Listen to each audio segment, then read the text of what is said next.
Hello,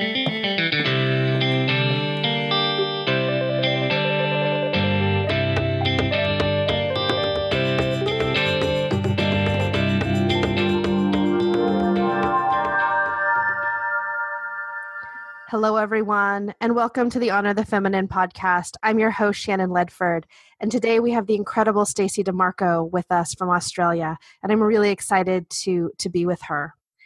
As you know, we start each episode with an image and story from my travels, because when I was traveling is when I really started to hear my intuition again. I know she'd just gotten lost in the day-to-day chaos and noise and expectations, but when I was out traveling, I started to hear her whispers again. So today our image is called Witch Wisdom, and it was taken in Calcutta, India. Calcutta's energy enveloped me in darkness, in shadow, as a deep invitation for me to play in my shadow. She also enveloped me in the love of the Divine Mother. The light and the dark are present within each of us. The wisdom of the women of Calcutta radiated from them. The deep remembering of true divine feminine power that lives within each of us was in the air, that witchy power that is being activated now. And this is the image that reminds me of our guest today, Stacey Demarco. Stacey, welcome. Welcome, and thank you. Look, I love your photo. It's beautiful. Thank you. Thank you. So share yourself with us. Tell us about you. Gosh, that's a big question. I live in Sydney, Australia, on a cliff, and I'm looking out right now, and there's a couple of sea eagles flying around my house, which is wonderful. Good news for me. We're up very high where I am, so it's very quiet. There's lots of wind yesterday, but nice and quiet today. I am a pagan, an earth-honouring woman. I'm a witch. I'm an author. I have a great love of the feminine divine and the masculine divine for that matter, but certainly I came to the witchcraft path, which I would define as the indigenous practice of Europe. And I guess my whole life, if I think about it in that way, reflects a love of the earth and the feminine divine in particular. Mm. And so did you, as you look back, did you know that you were a witch as a young child?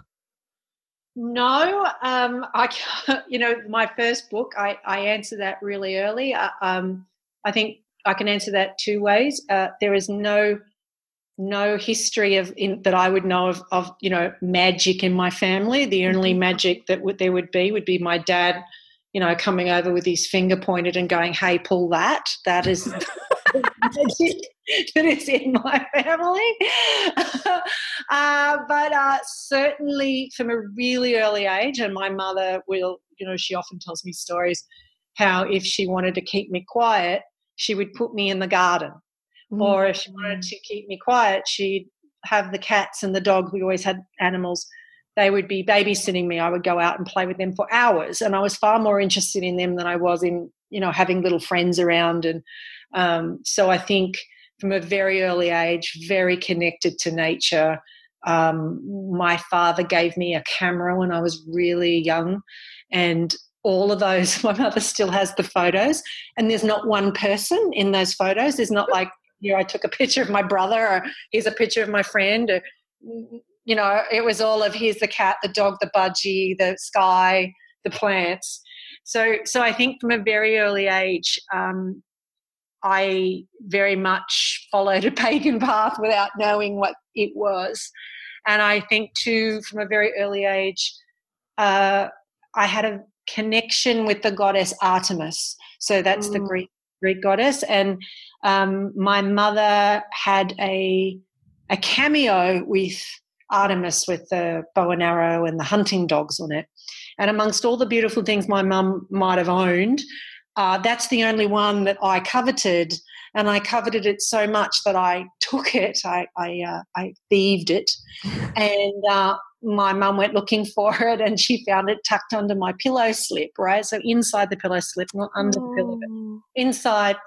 And she said, you could just ask me, why did you take it?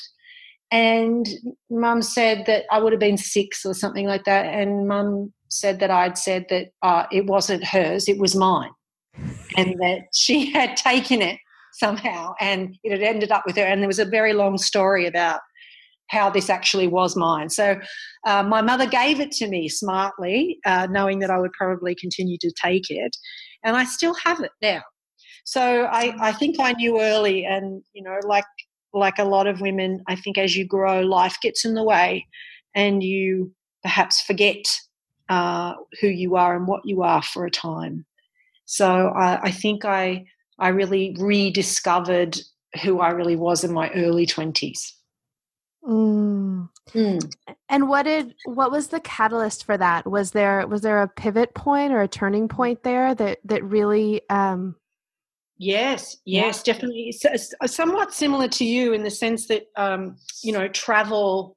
I came from a very lower middle class family, a blue collar family, so we didn't have a lot of money. We didn't go on holidays and stuff like that. Mm-hmm. So when I kind of got older, and I worked really hard and began to be quite successful in the corporate world early. The thing that I would spend my money on is travel. So I would travel, like Australians, like we're on the bottom of the world and, it's a long way to everywhere. So it doesn't really matter. Like we're big travelers because we kind of have a wanderlust to see what else is out there.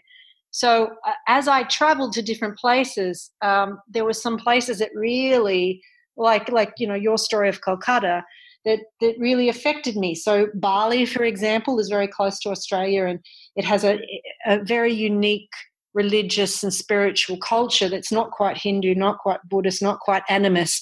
And I found that absolutely fascinating, the whole complexity of the goddesses, the moon cycles, the animals. It's an incredibly interesting faith. So when I was there, I kind of got blessings from Balians, and I spoke to wise women, the way you would call a wise woman, the women of the village, and went to see, their Shiva temples, and, really felt that, something awakened in me. But definitely wherever I went, the kind of more, the older stuff, the pagan stuff. And I guess I was traveling a lot in the corporate world, and I had a very busy corporate job, and I had a job in the music industry. So whilst I love the artistic part of it, being able to help birth music in the world and promote music in the world, everyone thought I had the most perfect job from the outside, but from the inside I was like screaming, because it's like this, I know I'm meant to love this and I'm being paid a lot of money, and the next corporate job I went to, the more money I was being given, and I was, everyone was like, you're so lucky, look at this job, look what you get to do, you get to travel, blah, blah, blah.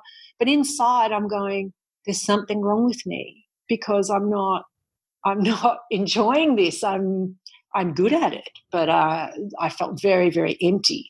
And so I began to seek. People talk about being a seeker.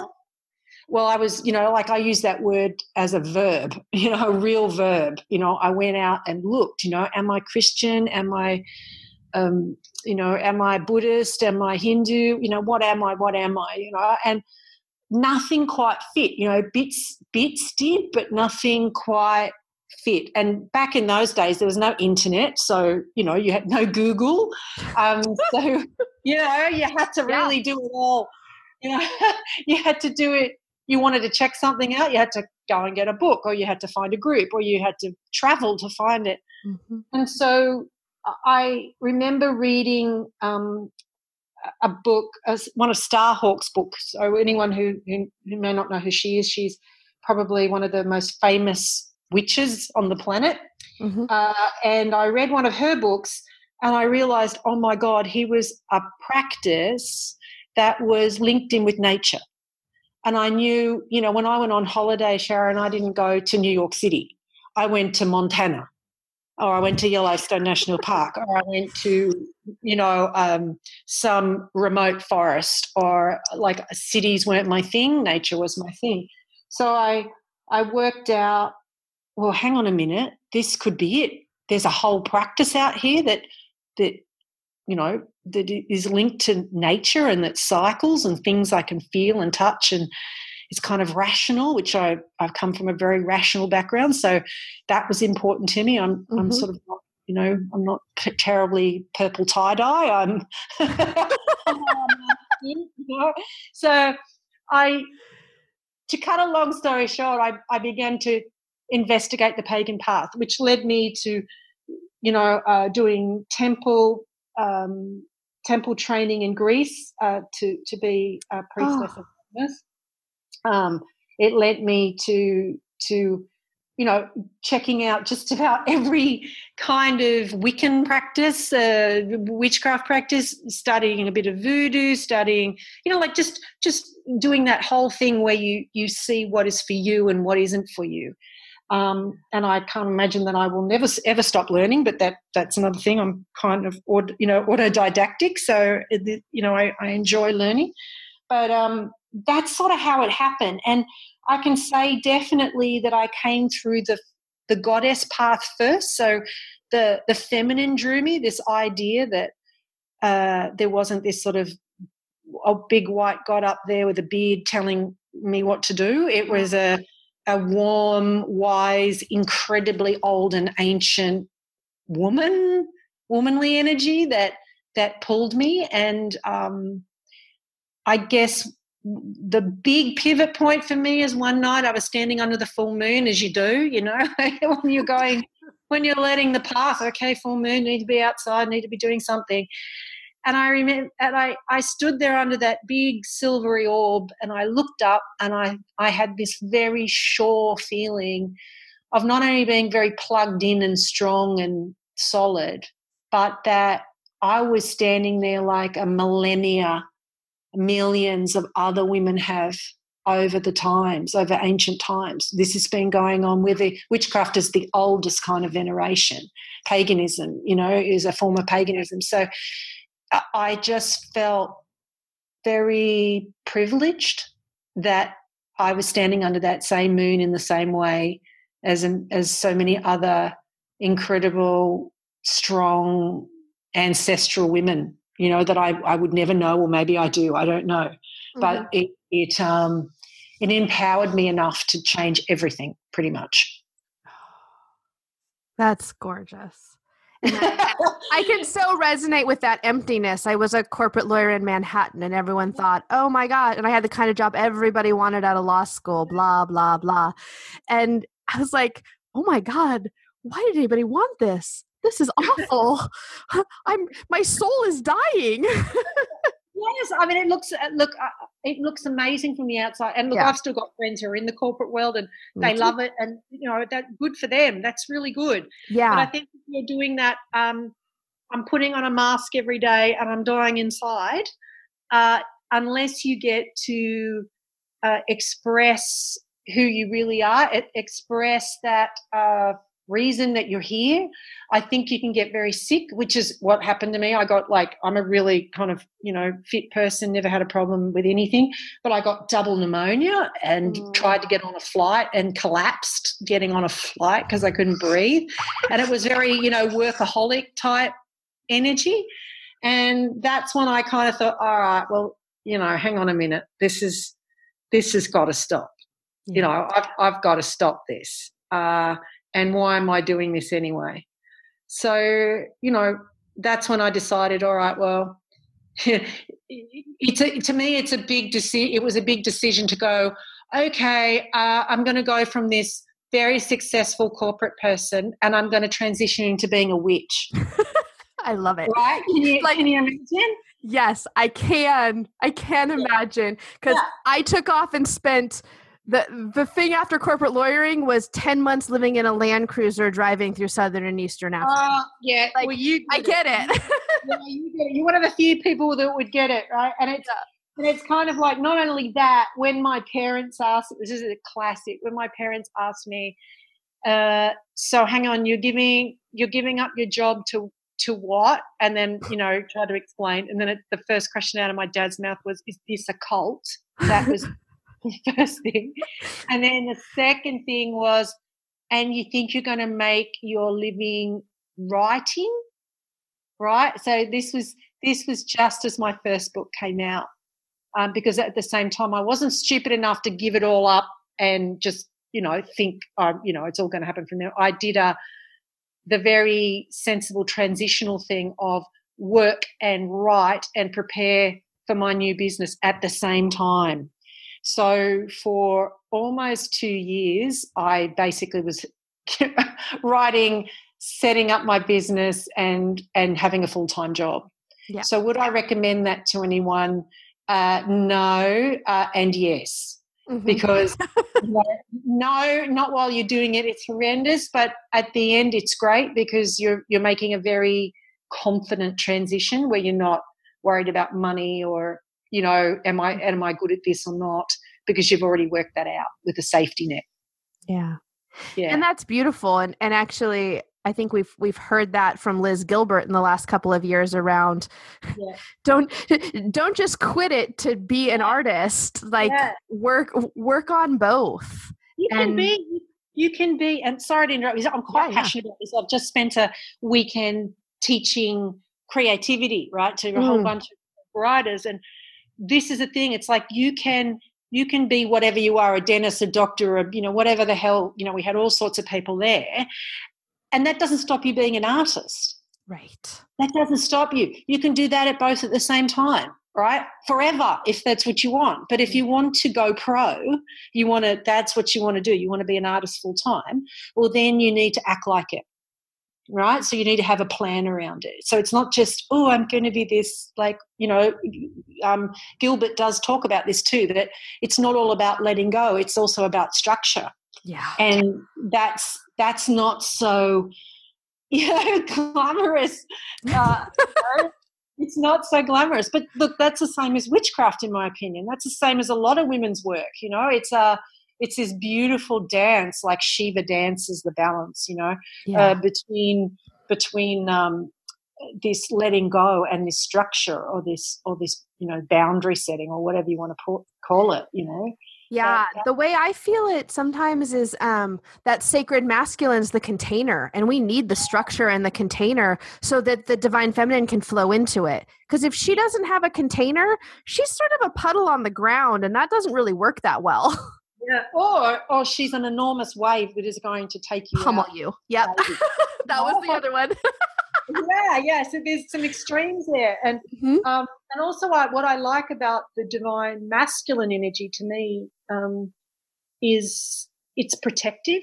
I talk a lot about, when I talk about my patrons, I like one of them is Thor, and I always feel like I have if I'm worried or I'm feeling I'm not really sure where the boundary is here, I might say Hail Thor, can you raise your shield arm about me, right? Mm-hmm. So he can put a shield up for me so that I can play in my area and feel confident and feel that I'm shielded, right?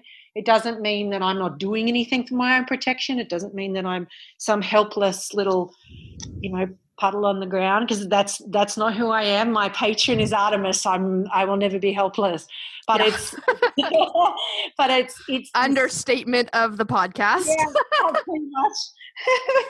but it's certainly lovely to have that big protective energy. When it's really funny. Like where I live on the hill, when we first moved into this house, we were looking to buy it. And I feel like you probably, if you play with the masculine and the feminine divine energies, you feel them in places strongly. You become aware of big doses of it. Let's put it in a simple way, right? So we arrived here, and on one side of the cliff there's big stones that protect the house from the ocean winds. And when I got here, typically I'm running around kind of having a little feel in the garden, and I'm looking for the feminine. I'm trying to feel, where is the feminine here? Where is she? And all I could feel was this mighty masculine energy everywhere, big stones and like really masculine sight. And it wasn't until I got down to the back of the property where it was very mossy and wet and, you know, shaded and cool that I was like, here she is, right? Yeah. But the dominant energy of the property is this big, you know, masculine, like real, like it's a very strange like energy for me when every other site that I've ever been on has been very, very feminine, you know. So when you feel a place that is super masculine, and you're used to the feminine, it feels very different. Yeah. Very different. And I think there's something so beautiful when you speak into Thor and Artemis around that idea that we're not alone. Like, not only are we not alone on this earthly plane with our sisters and real sisterhood, but we're not alone from those beings that are not of this earth in this moment. And that keeps me, the tapping into that keeps me from feeling depleted, actually. Yes. And I think for me, being pagan, you know, like earth honoring, really, like let's even pretend that we don't even believe in a higher power, that there's no god or goddess. You know, let's pretend. I mean, I think that would be quite a bereft world, but, you know, from my point of view, but even if we just plugged into the energies of the earth, of the air, of the fire, of the water, you will never be tired. You will never be alone. You know, you will be supported and nourished and loved. You know, we forget that we are loved beyond measure, and that, you know, I believe that we have the spark of the divine within us, in like literally, you know, like my husband's a doctor and we have these great conversations on, you know, tell me what you guys think life is, you know, tell me what you think consciousness is, you know, like from a scientific point of view. I mean, he's a scientist, and there's a hell of a lot we don't know. And they're happy they don't know it. They're kind of excited. A good scientist likes that they don't know, and they're looking. But basically, if we cut it down to one thing, it's electricity. It's an electrical force. It's the closest thing they're getting to, you know, the spark of life. They talk about life coming back into a body. It's electric, okay? So even if we think about it that way, you know, I believe that spark is divine given. You know, we're a chip off the old block, as we say in Australia.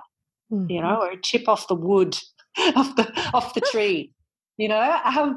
So, you know, I don't think that we're ever alone. I just don't. And if we really have faith in that, and, you know, faith, in my opinion, that's the real F word, faith. That you know, we can do a hell of a lot, you know, of things without feeling or dropping into too much fear if we have faith.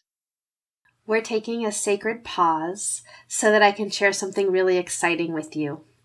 Eval Denolfi and I are bringing you 11 days of devotion to divine union, a new free video series that we've done around how the sacred masculine and the divine feminine energies intertwine. And we've brought on some really amazing guests. And it feels beautiful to share this during Stacey's interview, because Stacey's oracle cards, the goddesses and sirens and the gods and titans, have been a portal to the masculine and feminine energies that live within me as I live into my own divine union. So I invite you to join us in devotion starting September 18th, and you can go to sign up now at rememberingdivineunion.com. Back to the show. Yeah, and faith for me is really closely tied to trust. Oh, yeah, totally, yeah. What do you trust? You know, I think in the witchcraft path and the goddess path, it's, you know, very similar. You know, we talk about building power from the inside out. And one of those key power keys, for example, is self-trust. So if you don't trust yourself, you know, like how are you going to get along in the world, really? Right? So developing that self-trust, it inoculates you against self-loathing and, you know, worrying too much, anxiousness, if you have a solid base, you know. But again, like, you know, we were saying earlier, that's those sort of discipline type things, they they're hard work and they're not always fashionable. Yeah. Yeah.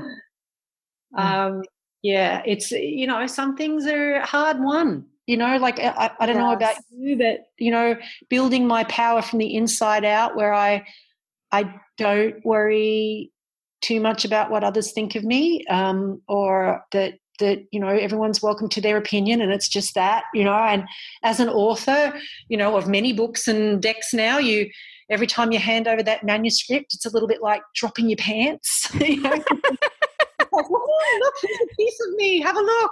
Sometimes I feel like that here on the podcast, as I start to speak into, and I've been talking about like coming out of my magic closet, if you will. Oh, the broom closet. We talk about coming out of the broom closet.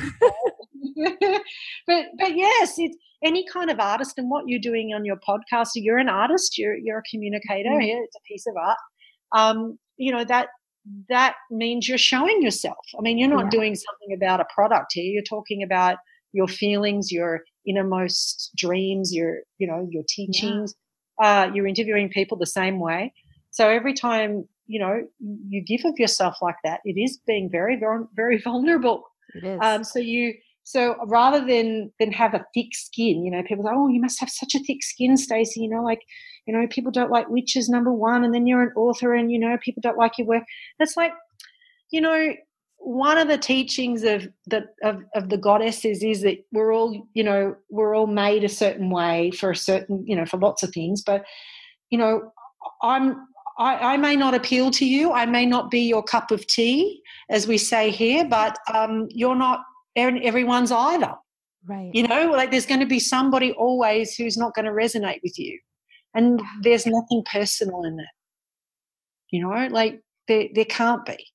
It's just like some people like red flowers and some people like blue. Sometimes it's just not resonating in this moment.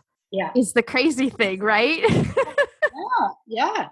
People can come back to you. I mean, like you can grow on someone too, like a fungus, Sharon. But it is true. Like people, some people's work that I didn't get when I was a 20-year-old, I get them now. I wasn't ready for it. Can we circle back for a second when you're under the full moon and you're feeling the wave of this lineage and you're feeling the gratitude and the potency of that? Can you speak into a little bit around, have you also felt sort of the pain of that lineage in the idea of this lineage of burning witches and all of the pain that is there within the lineage? Yes. So for me, when I started educating myself, because my background's in research and journalism and those sort of things originally, right? So I thought I'm going to check all this out. I'm going to really go deep and look at the history. So when you look at the history of what happened in the Inquisition and the witchcraft, era, how many people died, how many people were scapegoated, and the witch hunts, and look it up if those listening don't know, look it up. And there is so much pain, and there is so many lessons within that pain. And so whilst occasionally I'll teach in a T-shirt that says, we are the great, great, great, great, great, great granddaughters of the witches you couldn't kill. Yeah.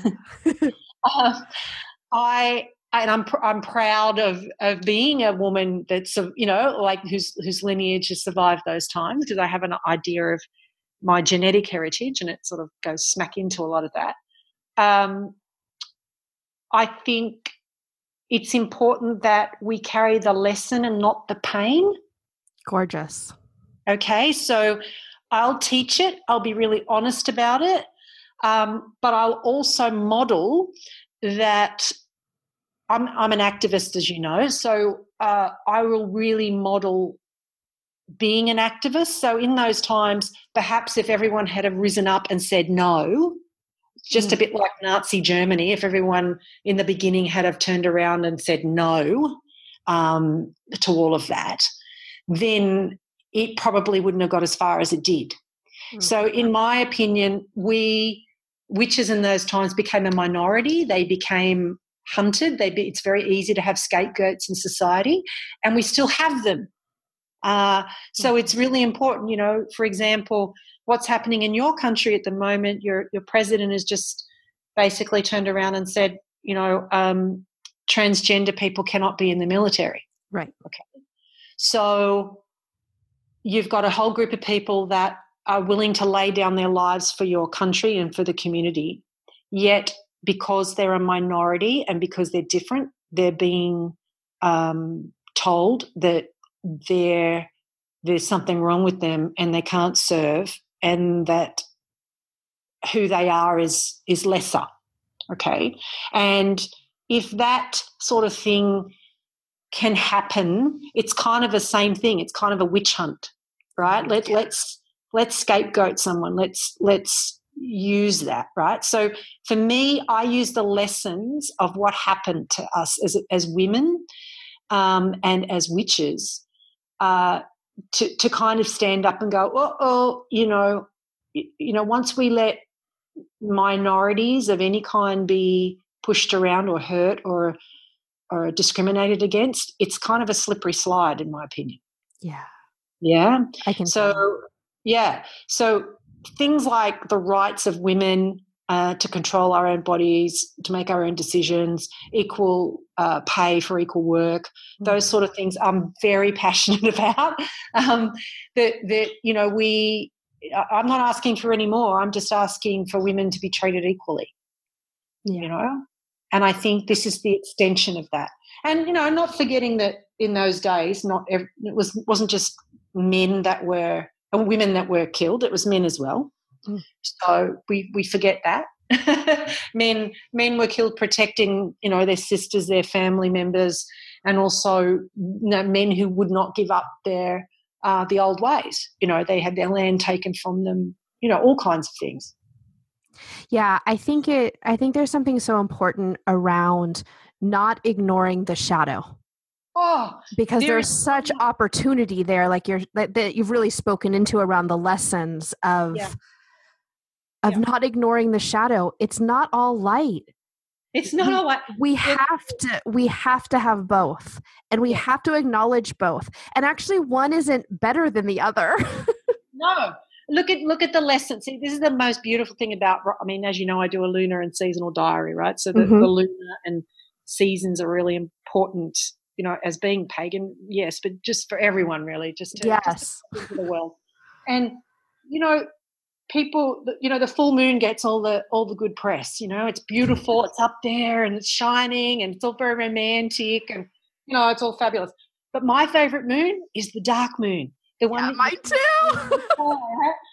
And why? You know, people are like, oh, is it because you're a dark witch, you're evil, or so, you know, like, oh yeah, okay, that if that goes in with your stereotype, okay. The reason I love the dark moon is it's restful. It's just that day before I've got to, you know, like I can rest, I can make some plans, I can have a big long bath, I can look at my shadows and leave them.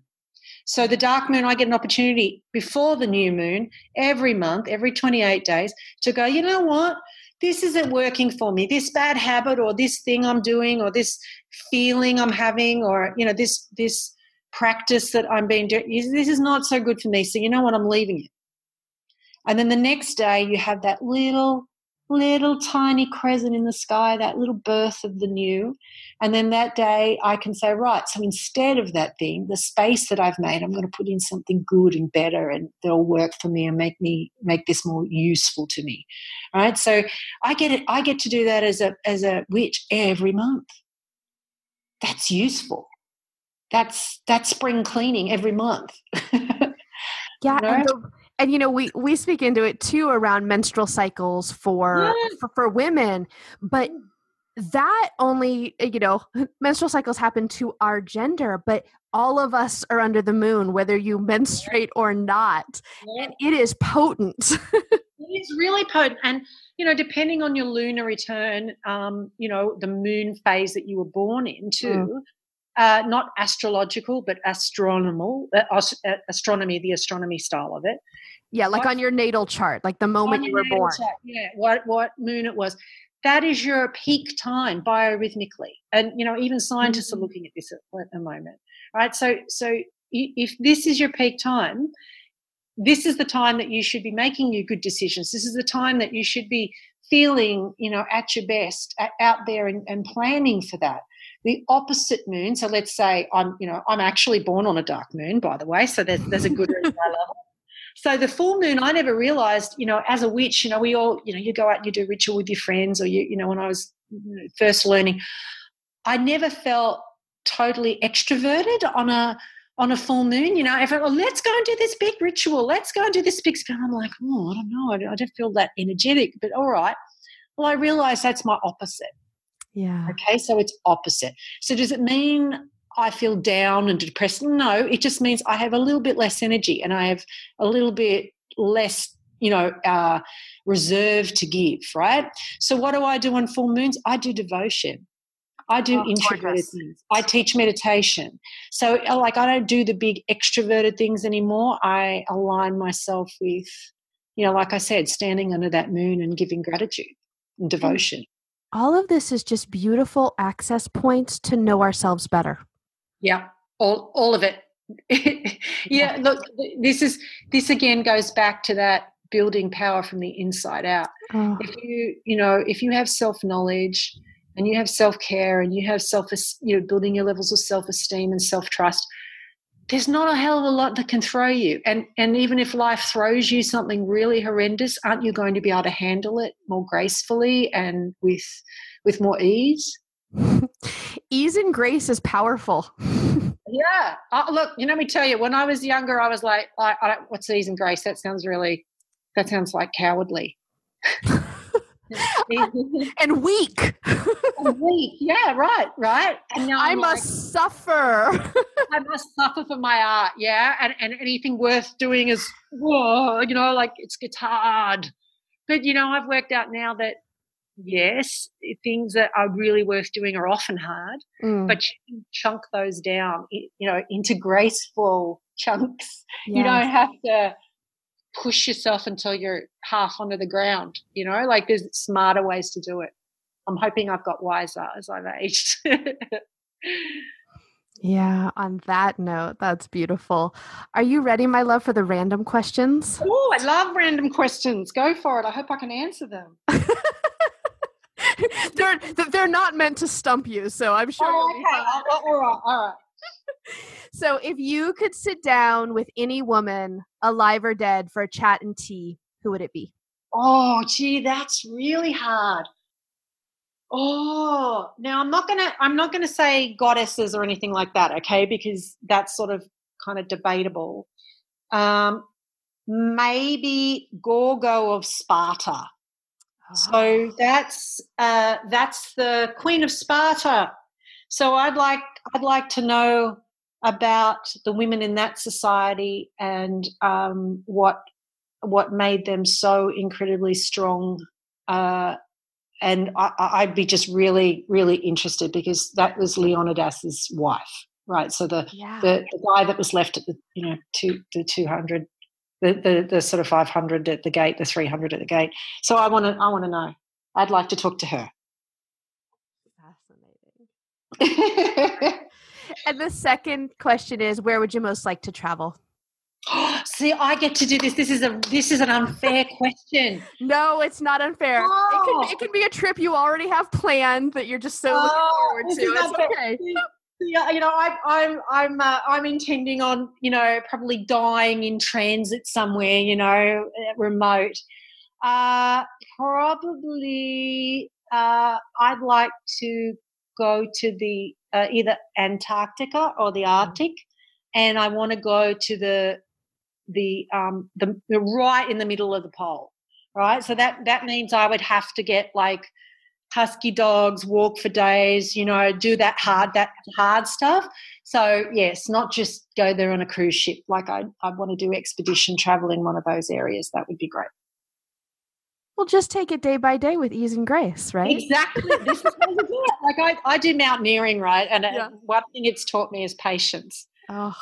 Because you've got to be, very aware of every step and every plant of the axe, So it's really taught me. That's been a huge lesson for me. Yeah. So how do we reach out and connect with you and get more Stacey in our lives? Oh, gosh. Well, I hope you do. I'm on Facebook under Stacey Demarco, on Twitter on Stacey Demarco. I have a website called themodernwitch.com. And then, of course, I have, an annual lunar and seasonal diary, which for the first time, Sharon, will be in Northern Hemisphere for 2018. Yes. Yes. So I need one of those. Oh, listen, please send me your postal address and I will send you one as a gift. Oh, but this is our first time, so we're very proud that something that's been going on in the Southern Hemisphere for 8 years, somebody kind of got a bit jealous in the Northern Hemisphere and bought the rights and said, you can't just do this on the southern part of the world, so we've got to do it for America. Yes. And of course I do decks and books and meditations and all kinds of things. So and we will put all of that information on the show notes for this episode, all the links, so people have a really easy way to get a hold of you. And I just, you came into my life and are with me daily through the Goddesses and Sirens and Gods and Titans Oracle decks. And we talked a little bit about this before, but I often say these decks are fierce. And if you haven't gotten a chance to feel into them, you should. I always say they're not your grandma's Oracle deck. Like, these things are amazing. Oh God! You really get me, Sharon. Thank you. Like I said, when I was designing these decks, even when I was briefing our beautiful illustrator Jimmy Manton, I said, so Jimmy, when we do this, it's not like all just love and light and everything looking like fairies. And there's, nothing wrong with fairies, guys. Please don't take that as an insult. But Carly ain't a fairy. Okay? Well, and I'll tell you, I have other decks that have the work of Jimmy in them, and he brought the fierce for these decks in a way that I haven't seen before. Yeah, like seriously, we sat there and I'd say, the white dress is really good, but she needs to look like she means it. And she does. Yeah. So yeah, look, I really pride myself on doing a lot of research, Sharon, and really not just giving a glossy sort of, of this goddess is a goddess of love and, that's all she does. So, it takes me a fair while to write those decks. It took me a long time to research them and, really, I don't know, I just feel it's very important to try and do the goddesses and the gods justice, because you never know, like you've got them every day, you look at them or you consult them. So I take that, it's a duty and a privilege very seriously. Yeah, it's beautiful. Stacey, thank you for today. Oh, no, thank you for asking me. I'm very humbled. Thank you. Hello again, everyone. I loved being with Stacey. Her wisdom just washed over me. And I have the pleasure of tapping in with her daily through her oracle cards that I mentioned before, the Goddesses and Sirens and Gods and Titans. And these decks are fierce, and I love being able to drop in with them on a daily basis. If you want to drop in with Stacey, you can get all the information over on the show notes for this episode at honorthefeminine.com. I also mentioned 11 Days of Devotion to Divine Union, which begins on September 18th. You can join us for 11 gorgeous interviews around the intertwining between the masculine and feminine energies within. To join us, you can go to rememberingdivineunion.com. If you'd like to join us in sacred space with other beautiful, dynamic women that listen to the podcast, you can go to Facebook and join our group, Honoring the Feminine Daily. It's a place where we drop in together and share how we honor the feminine each and every day. And finally, if you love this episode, please share it with a friend. It's how I find all of the new podcasts in my life. And subscribe, because we have some amazing guests coming up and I wouldn't want you to miss anything. All right, everyone, have a magical day.